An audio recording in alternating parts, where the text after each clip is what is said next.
Yes, if we tap this. This appears me being a man lover. Ignite, my love. Ignite. A lot. Oh, that's my review. Count the millimeters between our lips. Candy. Okay, first of all, Adam, the disrespect is unbelievable. The foreshadowing. Oh, much within like 2 books. Oh, I wrote it. Say, Habibi. I never read the book this good. This whole book. Please don't shoot me for this. And it's killing you. It's killing me. Can we talk about Haida's ridiculous outfit? In this video, I'm gonna talk about Shatter Me, Unravel Me, Ignite Me, and Restore Me, and all of the novellas in Unite Me. As you can see, the video is pretty long because all of those books are like 10 minutes in the videos, and if you don't want to be spoiled up, then skip this video because I am talking about every detail in this book. Yeah, that's it. But let me talk about Shatter Me. I'm actually right now read Shatter Me, Destroy Me, and Unravel Me. Actually, I loved Ada. Tahereh Mafi did it again. But she did it again. Like the way she treated Kamran in This Woven Kingdom. And keep in mind, when I read This Woven Kingdom, I didn't knew Cyrus would exist. I went in there with no spoilers at all, with no idea how the story is going to go. I only knew that Amina, a YouTuber I really liked This Woven Kingdom, and she recommended it. And I was like, oh, you like this? I like it. You like it? I like it. So I bought the book.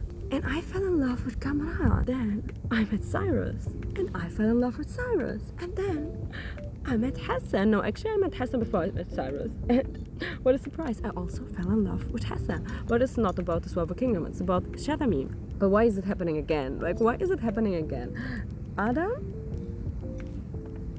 I actually tried not to fall in love with him because I was like, he's not the man. Like, let's wait for Wana to appear. Like, but Wana was crazy in that first book. After I read the first book, I was so confused. Like, she built Adam so perfectly. How is she going to make him the evil man? She built Wana to be such an evil character. Like, he was crazy. He was treating Juliet in such a cruel manner, but still he's supposed to be the love interest.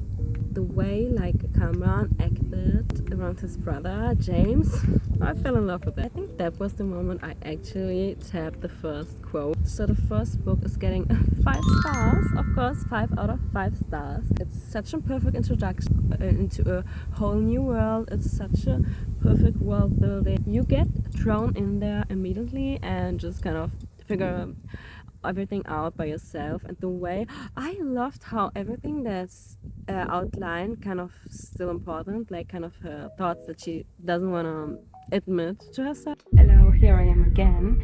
I read Unravel Me, but to be honest, also read Destroy Me and Ignite Me.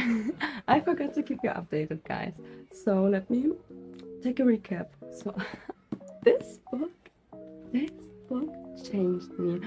To be honest, I didn't even tap that many quotes. If you compare it to Ignite Me has a lot more tap. But Unravel Me, when I read this book, I never felt like this after I read the book. I gave the book 7 out of 5 stars. And now you could be like, Shema, what's 7 out of 5? The scale is 2 till 5. Why are you adding 2? Like 6 out of 5? Okay, we get 7 out of 5. That's a little bit much, but let me explain. I thought like 6 out of 5 is a book that's fantastic. The book is perfect. I wouldn't change a sentence. For example, This Woven Kingdom, the whole series, there she is. She's a 7 out of 5. I mean 6 out of 5. But with this book, I didn't feel like it deserved a 6 out of 5. I genuinely felt like it deserved more than that. Because I was flabbergasted. I was shook after reading this book. I never read the book this good. I never read the book this good. And I mean it. Because you have to imagine, like, me being a fan of This Woven Kingdom. This Woven Kingdom, what did happen in This Woven Kingdom? Every book is a span of 2 days. What can possibly happen in 2 days? That's why in this book I love the second book the most, because nothing happened. But in this book, too much happened, but it's not too much. It's the perfect amount of muchness happened. I read it and then I closed the book and I was like, wait, what did I read? So much happened in this book, but it didn't felt like a lot, you know? Every green quote is like the perfect quote. Like green, I only use green if I feel like I have to revisit this every single day. So let me see what I tapped. Plot-wise, Warner and Adam found out they are brothers. What also happened? They start the Omega thing. They became friends with Kenji. They went on a first mission. Like so much happened. I love the plot. Oh, I tapped it, and in this book I was like, oh, let me tap and annotate. I only started writing on the tabs a little bit, but for 5 tabs maybe. Yeah, that's the tab where Adam revealed Anderson to be his father. I was shocked. I was so shocked. Oh, and in this book I fell in love with Kenji. I love Kenji. I love Kenji. I love Kenji. I'm pretty sure everybody does, but yeah, me too. I'm everybody. Hi. Look at this quote. I also tapped with green. Let me see what it is. Oh, this quote is, I don't know why I tapped it, but it says, all I know is that it will never be safe for me to rely on someone else again, to need constant reassurance of who I am and who I might be someday. I can love him, but I can't depend on him to be my backbone. I can't be my own person if I constantly require someone else to hold me together. Yes, I remember I read this quote and I was like, oh, that's kind of deep, and I could relate so much to this quote. The kids are way too loud. To be honest, for me this year, I really felt like I was depending way too much on other people. I was like, yeah, do I live my own life or do I live their life? Everything I did for someone else. I don't know if you could relate, but if I did anything cool, I would always send a snap. I don't know, that pissed me off so much because girl, but can't you do something for your own? Why do you show the whole world like, yes, I did this? Who cares? Who cares? Not only that, like, if I wanted to do something, I was like, oh, does anybody want to do this with me? And if so, if they say no, I'm like, okay. Me also not. I was joking. I don't want to do it. Like, girl, just do it alone. It's not a big deal. It's really not a big deal. I really needed constant reassurance of who I am. So I was like, yes, let me tap this, because this is the lesson I learned this year. Juliet also did. I love Juliet. I also love Kenji, and I love everyone, of course. And the next green quote, I can't feel my fingers or the cold or the emptiness of this room because all I feel is him. Him everywhere, feeling everything, and he whispers, please. He says, please don't shoot me for this. No, that's a green quote. That's a green quote. That's a green quote. Because the please don't shoot me for this. She shot him the first time they were making out. Imagine like you're making out with someone and then they just grab your gun and but this time he was like, please don't shoot me for this. Yeah, and after the quote they made out, of course. Okay, and then there's only one green quote left because I feel like the other quotes are not really necessary to read them out loud. As you can see, I quoted the most in yellow, which means the plot, because I feel like everybody, if they talk about the Shatter Me, it's only about Kenji or everyone, or like they don't talk about the plot. But this book was so plot-wise good. If you compare it to Dissolving Kingdom, I'm sorry, I'm always comparing it to Dissolving Kingdom, but I have to compare it to Dissolving Kingdom because it's the perfect amount of plot, but also the plot was so good you didn't even feel like it was plot. In Dissolving Kingdom, I felt like the 3rd book and the 4th book is only like plot related. There's no romance happening. There's no romance, there's no emotion happening. But in this book, it's like the plot is so good, I don't even care if there's not any romance part. But then there is, so I'm happy. It deserves the 7 out of 5 because let me move on to the next book, Fracture Me. Hey guys, do you know what I found? I have this little book where I keep on writing reviews about books I read, and at the end of the year I want to make a video about every book I read, and then I'm gonna talk about my reviews. But the review about Unravel Me, I forgot what I wrote, okay? Because this review, I wrote it a month ago. I just read it and I was like, lol. I said, Unravel Me. 100 pages in and I'm in love with a new man. Kenji Kishimoto. Give it 100 more pages and suddenly I'm also in love with Warner. This story has officially proven itself unrealistic, because how can there be more than 3 men I love? Kaso, a man, and I love him. Kenji, a man, and I love him. Warner, a man, and I love him. And even Adam, a man, and I love him. But okay. Screw the whole dystopia story. The real dystopia is me being a man lover.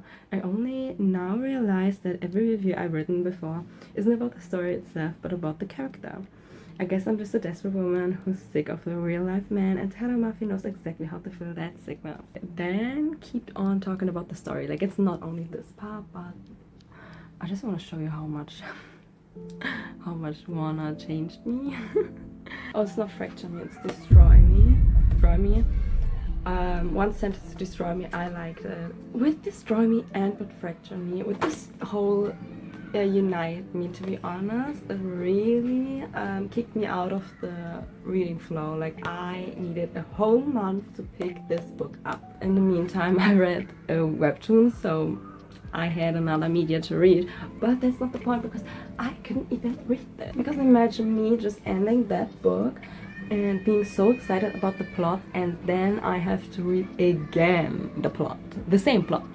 Like, I wanted the story to continue, but instead I have to read it from another man's perspective. And the funny part is, like, after you read the first book, Shatter Me, you hate Aaron Warner. Why should you read the whole book just about his perspective? But that's what you have to do. And then you read this Unravelment and you hate Adam. You don't hate him, but you don't care about Adam. And then you have to read a whole book from his perspective.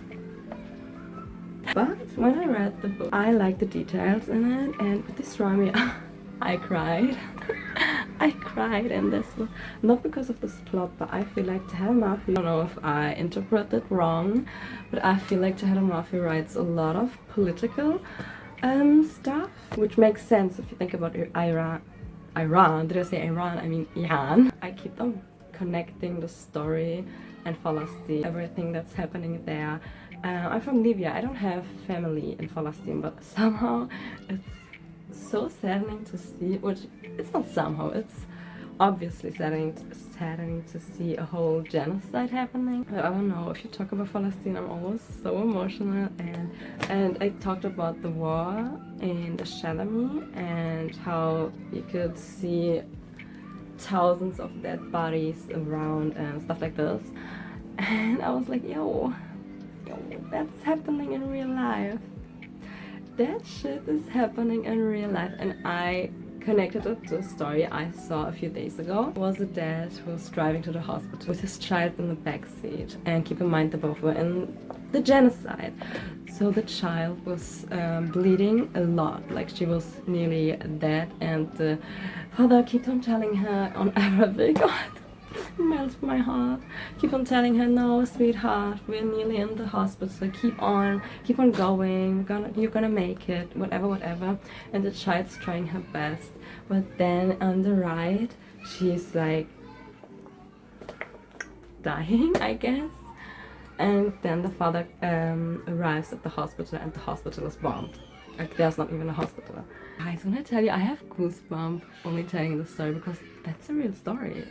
That's a real story. The houses are gone, the hospitals are gone. Every day they are scared to be bombed. I don't know, it's such a reminder of our privilege that we have. Alhamdulillah, I'm so grateful for everything. But this book really didn't. This book was like a ha in your face. Palestine, ha. Palestine, ha. So yeah, I also liked how he talked so much about James, because you could really see Adam's priorities, and you could really see Adam's mind for the first time. You could sense how he is going to feel about Juliet in this book. Like, he's not really caring about her this much and all his Karenness is towards James, which makes so much sense. Quoted in here. It's cute, but it's not cute if you think about Adam saying this. But it's cute in general because Kenji, I love Kenji. Kenji said, Kenji grins. Okay then, let's go get our girl back. My girl, I correct him. She's my girl. Kenji nods as he heads in the direction of the compounds. Right. Minus the part where she's not actually your girl. Not anymore. And then Adam said, like, shut up. Whatever. Like, they keep on talking. I don't know, let's get our girl back. My girl, she's my girl. I like the my and the my girl and the our girl from Kenji. It's cute, it's cute interaction. Yes, it's Adam, and yes, she's not your girl. You delusional Adam. I don't know why he's so delusional. But it's cute regardless. So let's talk about the next book. Okay, ignite me. Ignite me. That's the last book I read, so the next scenes that you're gonna see after this book is not in this ridiculous outfit anymore. Ignite, my love, ignite. After I read this book, I changed my background in WhatsApp to Arizona. Before that it was Cyrus, but only in a few chats, like not everywhere.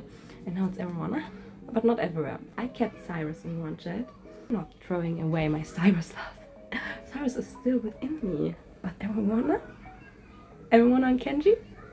Everyone on Kenji? I love them. If Unravel Me is a 7 out of 5, Ignite Me has to be 8 out of 5. Yes, it's, for me, it's like the plot is not plotting as much as an Unravel Me, but still a lot. Really, if you compare to the Silver Kingdom, sorry, the Silver Kingdom, I love you, but if you compare to the Silver Kingdom, what happened in the Silver Kingdom? Nothing. What happening here? A lot plot-wise, but the romance, but the romance.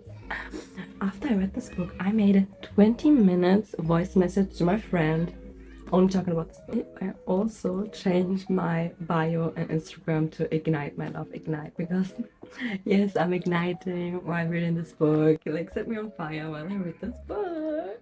My heart ignited. My heart ignited. I don't know if that's a word, but that's how I felt. Can you see how much I quoted? Can you see how much I tapped? Someone on Instagram told me my tabs look like confetti, and now I'm in love with my tab. The blue parts are tabs for connections I like between two characters. That's blue. And it's mostly Kenji and someone else. Kenji and Juliet, Kenji and whatever, Kenji and because Kenji. But let me talk about the plot. Okay, first of all, Adam.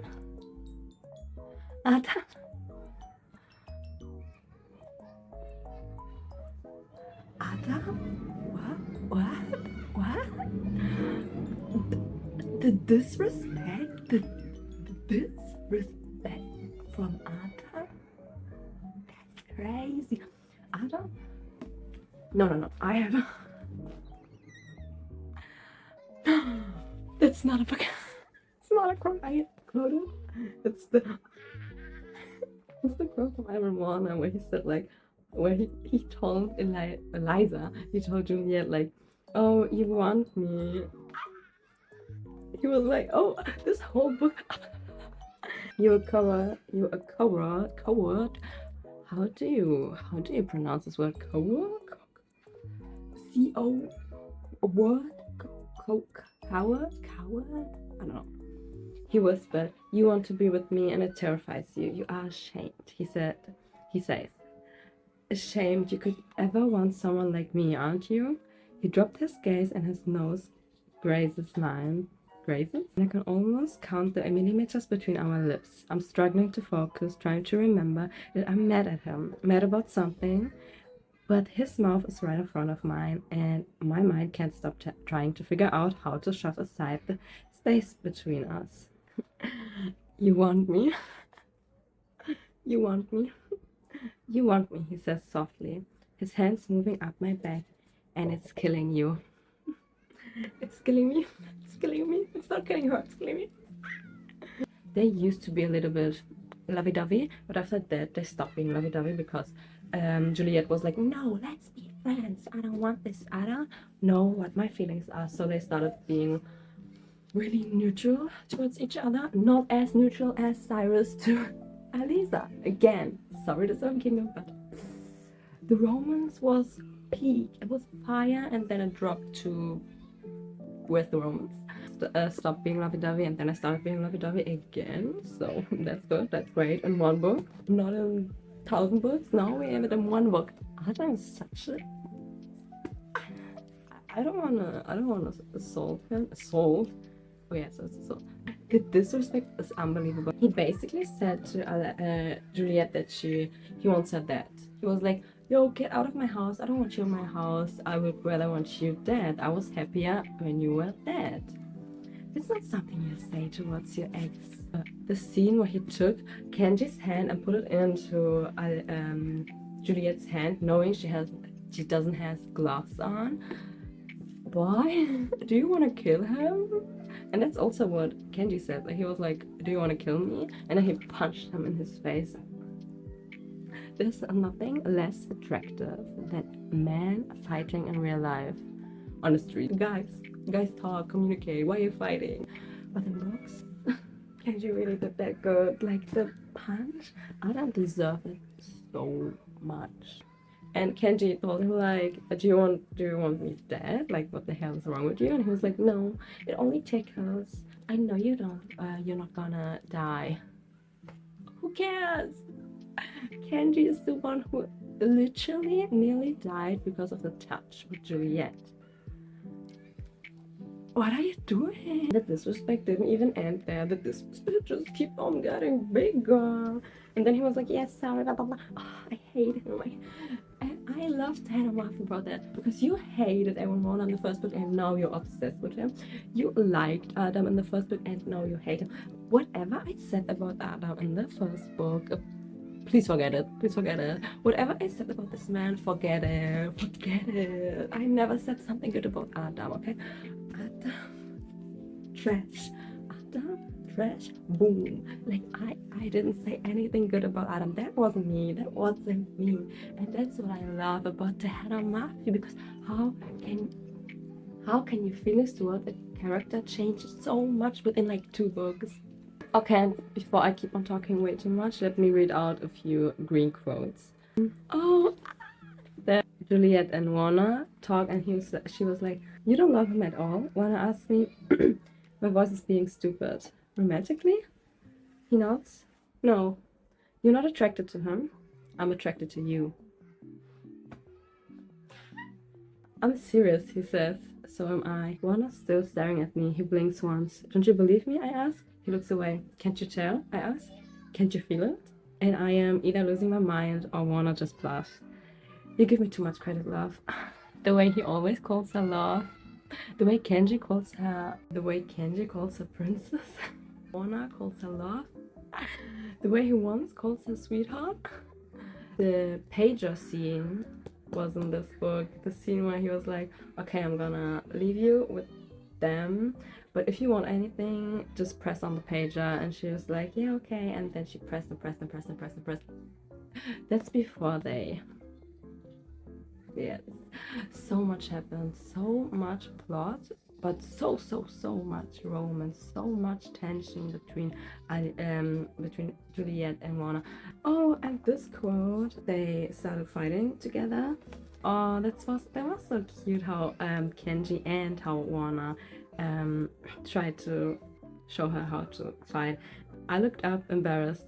That was cute, he says. That was cute, he says, unamused as he releases me. Try again. That was cute. Warner using the word cute. That's too much. That's too much. I also have to talk about Kenji, obviously. The scene where she really needed someone to talk, and then they went up to the rooftop. But also the scene where they slept next to each other, not with each other. And then she was lying there, and she was like, good night. And he was like, oh, something like this. This was also really cute. And in general, their friendship is so cute. Oh, and the way after she found out that she could touch people without them dying. She ran to Kenji and was like so excited. She was like, yeah, do you know what this means? And Kenji was like, are you asking me out? I would rather us being friends. And she was like, no, do you know what this means? I can now date anybody, whatever. He was like, yeah, do what you want to do. And then she went to Wana. I love it how she first went to Kenji. I love it how she sees Kenji as her best friend, because I want Kenji to be my best friend. Yes. And I love it how Wana is kind of jealous and like, yeah, he's your best friend, but I'm your favorite friend, or stuff like this. This book is so good. This book, I could talk about every single quote I quoted in this book, but this would take too much time. So let's move on to the next book. I finished Restore Me yesterday, and this time I took the notes while reading them instead of taking the notes afterwards. That means that all of the stuff that I'm saying is more plot related than what I said about Ignite Me and Unravel Me, because I wrote everything down while reading that. So trust me, this review about Restore Me is going to be so much better than my review about Ignite Me and Unravel Me or Shatter Me. And I'm also trying to be less emotional and more talking about the plot, which, as you can see, everything I tapped is yellow or orange. Those are my plot tabs. Because if you compare those two books, Ignite Me is so much pinker and bluer, which means those are my Kenji and Warner quotes. So much more yellow and orange, which means this one is the plot is going on book. The book overall reminded me so much of Unravel Me. It felt like reading Unravel Me, because Unravel Me was so much about the plot is going on. Then we had Ignite Me, which built the relationship, and now we have a lot of more plot, but the plot is a different plot from from Unravel Me, because the story has been going on. I don't know if you could understand me, but I feel like Ignite Me is building the relationship around Warner and Juliet, which we needed, because if you remember Warner from book 1, he's so different from Warner book 4, and we needed like a whole book dedicated to Warner and his relationship and his feelings to understand it. And we saw the POV switch between Juliet and Warner, but I feel like we needed like Ignite Me to get to the point where Warner's perspective is even related. Shatter Me, for example, the first book, you really didn't need Warner's perspective, because he was such a useless character. Not useless, but he wasn't the same Warner as we have in Restore Me. The book overall, I would give it a 7 out of 5 books. Yes, I know I said that about Unravel Me, and I was like, no, only Unravel Me is going to be so good. Ignite Me is definitely not going to be so good like Unravel Me. Then I read Ignite Me and I was like, no, Ignite Me is better than Unravel Me. Now I read Restore Me, I'm like, no, Restore Me is better than Ignite Me. Because unpopular opinion, I like Restore Me more than I like Ignite Me. I love the plot from Ignite Me. From Restore Me, I love the story so much. I feel like it deserves more than 5 stars. And I know I keep saying this, but trust me, this book is a 7 out of 5. I don't know if you could see something, but those, yes, this all. That's my review. Those are my thoughts about this book. The book started with Kenji and Warner, an interaction between those two. Kenji cutted the hair from Warner, and that's so cute. That's so cute. I love the relationship between Warner and Kenji in this book. They are becoming somewhat like friends, and you could see it, like the book starts and they give you like this here, Warner and Kenji. Also, something else, overall, Warner has developed a lot in this book. I feel like it's the first time he has some human interactions. He got a lot softer, even though his looks got less softer because of the buzz cut. He was always alone with his father and in his job. He couldn't allow himself to show his emotions, but now everything changed. His father died. He doesn't really has to be this strict leader anymore, so he got a lot softer. And also they said that Warner doesn't eat as much, so his face got sharper. Oh, and by the way, Warner with the buzz cut,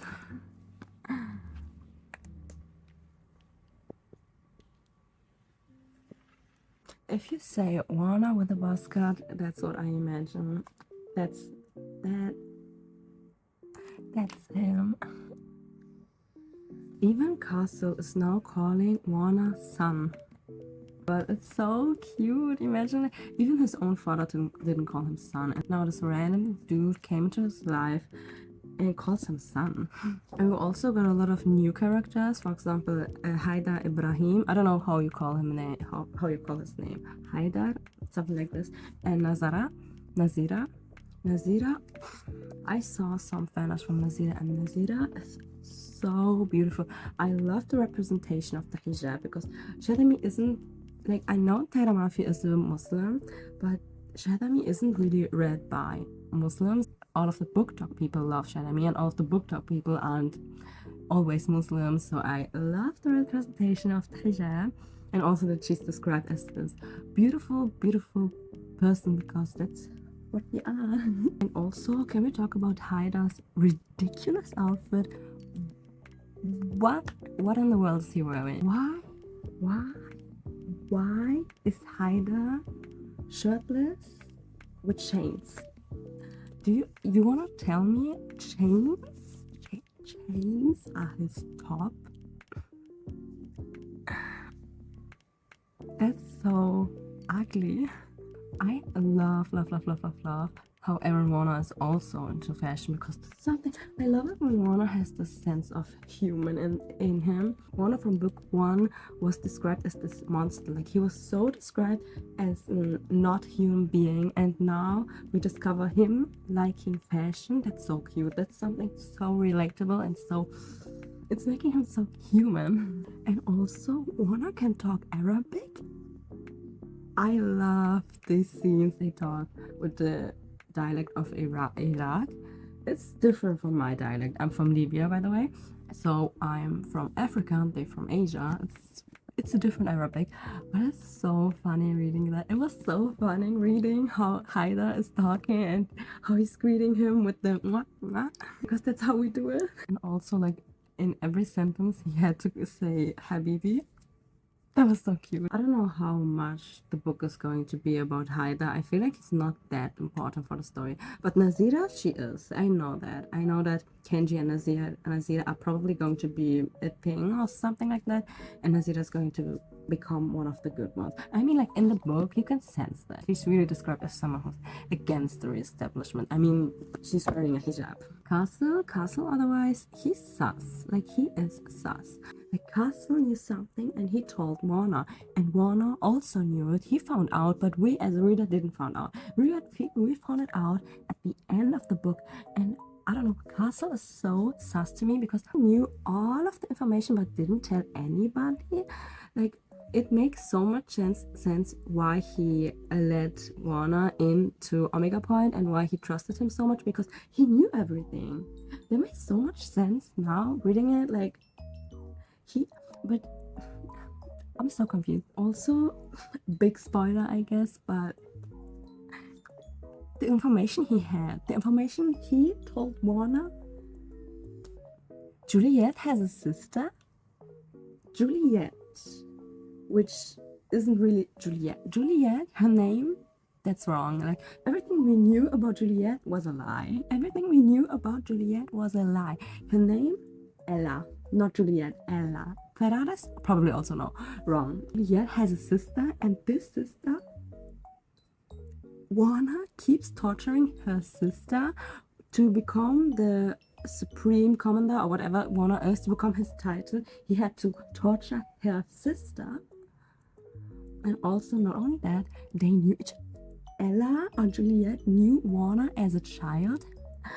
Ella or Juliet is also a child from the supreme stuff thingy. Juliet is the child from the Oceania continent. Juliet has basically the same position as Warner. And also, like, the last scenes, Juliet was standing in front of this whole crowd. And by the way, I love it how if you like compare book one and this book, in book one we had Warner standing in front of the crowd. Warner was talking to the crowd and leading them, and then he shot Fletcher. Now it's the other way around. Warner is standing there beside her, and she is talking to the crowd, and she is leading them, and she accidentally killed them all. She accidentally killed the whole crowd, 600 people. Not only those 600, she killed Ian, Lily, Ilya, and Winston, or Brandon, one of them. I love it that Tahereh Mafi isn't afraid to kill such important people, because we know them since book one and now they're dead. I love this. I love it when authors do this. Can we talk about the cover? Because I heard that. Okay guys, it's the same day. Still haven't finished talking about Restore Me. So I came to the park. I took the book with me and also all my notes on my iPad, and we are finishing this right now. And a little side note, everybody who knows me knows how much I'm obsessed with Sudoku, and I bought a new Sudoku book. It's the same one I have, but for my cousin. But let us continue talking about the book, because I heard someone say that the less color the cover has, the less emotions are in the book. And I feel like that's somehow true. Juliet is right now, she really does need a beginning, like Restore Me. She needs a reset. Not only mentally is she in a really new point in her life, like everything she knew about herself is a lie, and everyone she thought she could trust lied. But also, like, physically, she has a new job. She broke up with her boyfriend. She has a new job. She cut her hair. I love this scene. She cut her hair and she was like drunk, and she kind of became what Anderson was. Not really, but somehow it was a habit of Anderson to drink in his little room. And now Juliet she doesn't really resemble Anderson, but she got his position and also all the stress he had, and now she's like in the same room Anderson was in and drinking the same alcohol Anderson drunk. But do you see my point? Do you see where I'm going with? Not only that, not only does she become a little Anderson, she also is exactly the version of Juliet that Warner told us in the first book. Everything Warner told us about Juliet in the first book is becoming true. Everything she really refused to believe is now being her. Like, Warner told us that she has such a big personality and she should let her anger out, and she could rule the world, and everything he said she refused so desperately. And now there was a quote, I don't really remember the quote. He talked about all the diplomacy stuff. She said something like, God, I would love to shoot someone right now rather than to do the diplomacy stuff. And that's like exactly the thing she refused in book one. Like, she was so afraid of using her ability, so afraid of killing people, and now she's like, hey, I would rather kill someone than do that. Oh, and before they broke up, there was a scene I really, really, really loved. I think I even quoted it with a green quote, which you all know what it means. Oh, I quoted it with 2 green quotes, so I could find it easily because I love this scene so much. Haida kept on talking to Warner and kept on touching him, and then he said, I loved the girl who blushes so easily in my arms is the same one who would kill a man for hurting me. It's so cute. I don't know, because it's like,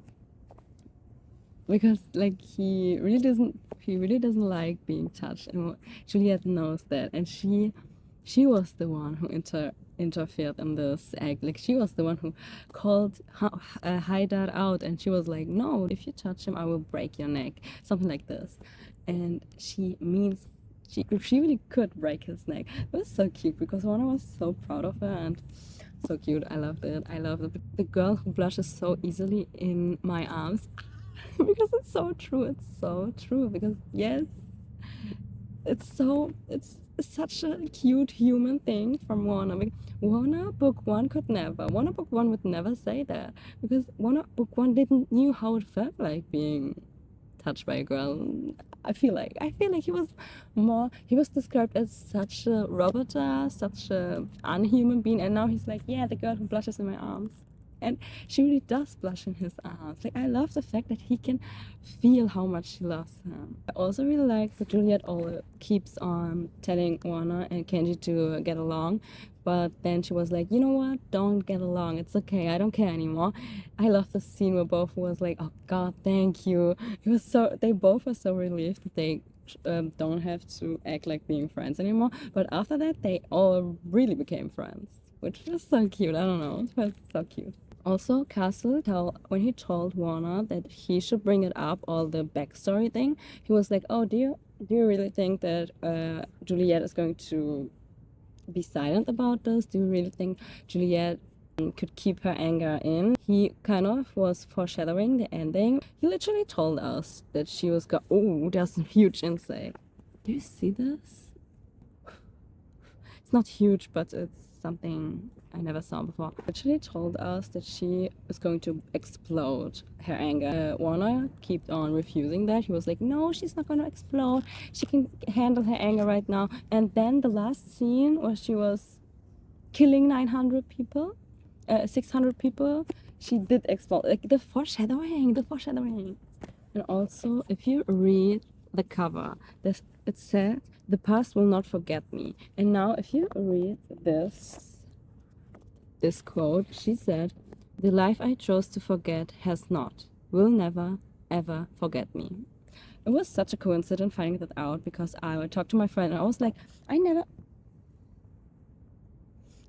talked to my friends. I was like, oh, I never really looked at the cover. What does it even say? Then I read the cover, and like, the coincidence that I was one page before that page. Like, I read the cover, I read one page, and then the exact same quote from the cover appeared in the book.